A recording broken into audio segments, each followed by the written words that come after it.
Hey, everybody, welcome back. I have a brief one for you about an age old problem that many of us face. It's just part of psychology, which is constantly checking the price.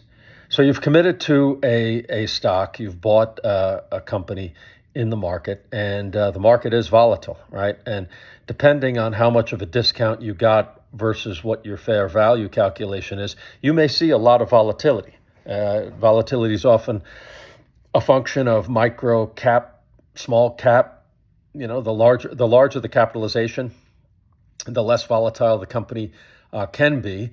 So if you're hunting around for severe mispricings, you may see lots of day to day and hour to hour volatility. Do you check the prices on a frequent basis? Do you panic when the price is lower than what you paid? Do you get elated when the price is higher than what you paid?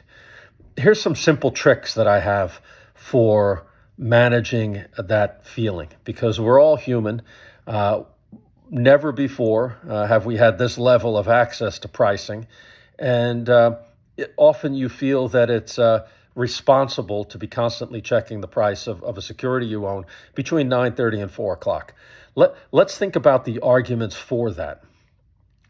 One argument for constantly checking the stock price is that you want to be on top of every single data point that comes out about that security. So in the 6.5 hours in which that stock trades, you want to be watching that stock.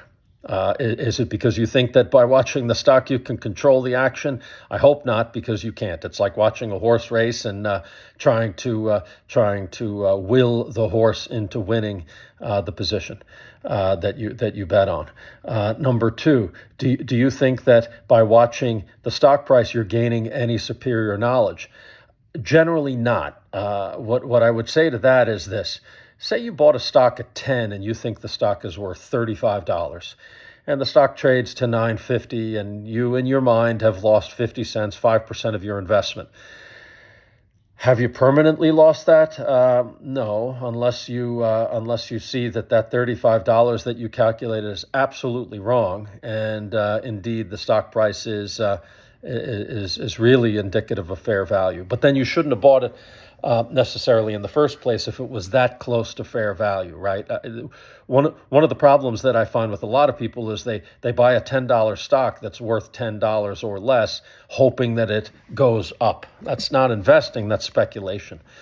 So you haven't permanently impaired the 5%. It's just a temporary movement in the stock price versus fair value, right? If it was undervalued at 10, it's even a better value at 9.50. And if you still have powder dry, maybe go buy some more if you still think it's worth 35.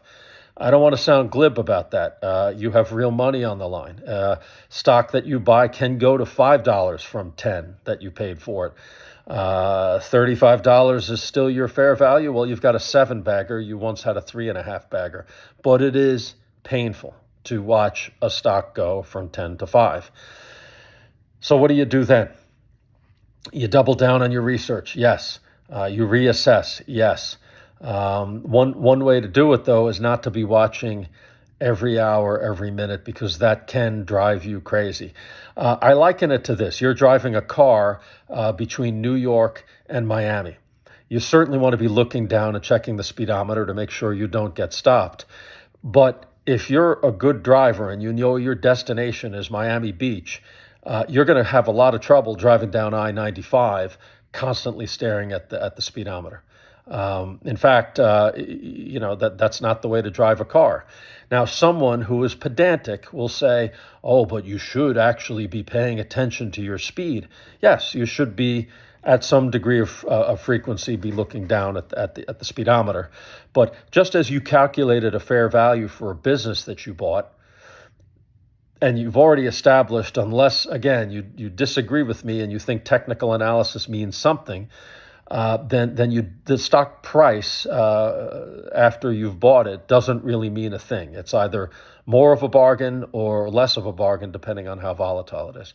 I would recommend checking the stock price less frequently than you do right now. I don't think being completely lethargic about it, meaning you check once a year, is the right way to do it either. Although Buffett recommends, the concept of owning something that if the stock market closed, you don't you wouldn't worry about it, right? That's one good way to think about valuing stocks. There's a lot in this brief note that I told you today. There's an awful lot. Some of it is a chapter, some of it's an entire book to write. But the bottom line is checking less frequently and not more frequently is the right way to do it. And we'll have more later. But thanks for joining.